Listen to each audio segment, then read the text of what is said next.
I know the music. That's actor John David Washington. Well, you didn't see him, but that music is from Ballers. He's well known for playing, there he is, football player Ricky Jarrett, and that's Dwayne The Rock Johnson on the HBO hit series Ballers. It's a great show. Whereas Roland Spike Lee's film BlacKkKlansman in Washington received his first Golden Globe nomination for Best Actor. We love when that happens. It's based on a true story. Washington plays Ron Stallworth, who is here. He's the first black detective in the Colorado Springs Police Department. Stallworth sets out to infiltrate and expose the Ku Klux Klan during the 1970s. How do you propose to make this investigation? Well, I've established contact and created some familiarity with the Klansmen over the phone.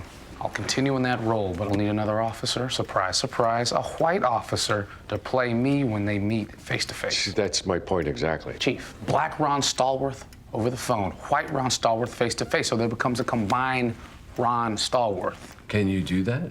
I believe we can with the right white man. We can do anything. I love that line. The right man. We can do anything, John Dickerson. John David Washington joins us at the table. Hello, John David Washington. Well, I've got a new logo now. The right white man. John Dickerson. Are you the right white man? Well, for the purposes of today, I'm the only white man. But John David, I have to say congratulations to you because this movie is knockout.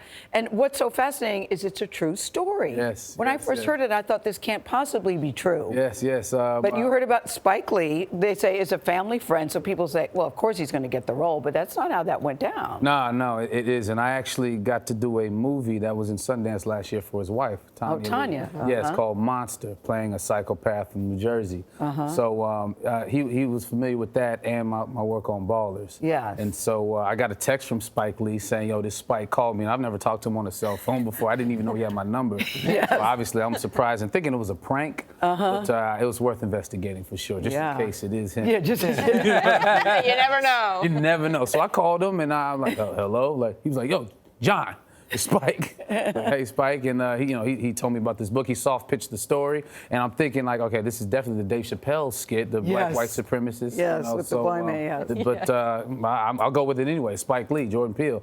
He sends me the book. I read it. I call him a week later, say, this is unbelievable. I can't believe this happened. And he asked me if I loved it. I said, I love it. And he said, bet, I'll see you this summer. Yeah. And we got started. So what was it like, John David, meeting the real character and talking to him? Yeah, Ron Stallworth, he's an amazing man. He's a true American hero. He was very generous with his time and information, and I got a great deal of insight on the case and him as a person, where he stood as a black man in Colorado Springs, in the 70s, and being the first ever African-American detective in that town. So I got a lot of information. He keeps his card on him at all times, signed by David Duke, his membership card he acquired from David Duke. So I just got a lot of information from him. It made it easier to be able to become him. It touches on racism, it touches on anti-Semitism, and this all took place decades ago. And yet, as we all know, this is an issue that we're dealing with today.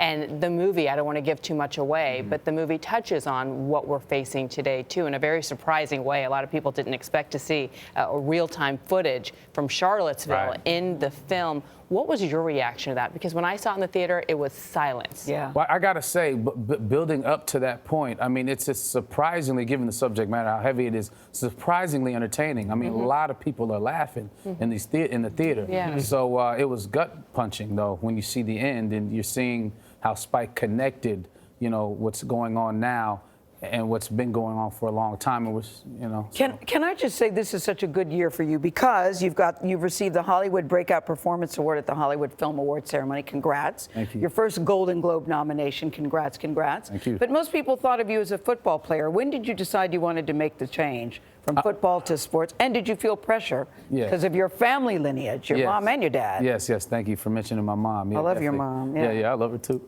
You look like her. Oh, thank you. Whatever. She don't have this though, but yeah, I wanted to act my whole life. Seeing my father do Shakespeare in the Park when I was 5 years old, seeing my mother be able to sit down and play any number on the piano, I wanted to do it. But because of who I was related to and seeing his ascension into the business, I started trying to protect my feelings and seeing how people treated me differently. So I chose football. Yeah. I got a Achilles injury 5 years ago, and that's when I got into it. We're against the wall. We're against the wall. But we are John cheering David you on. Washington. Thank you. We'll be right back. Cheering you on.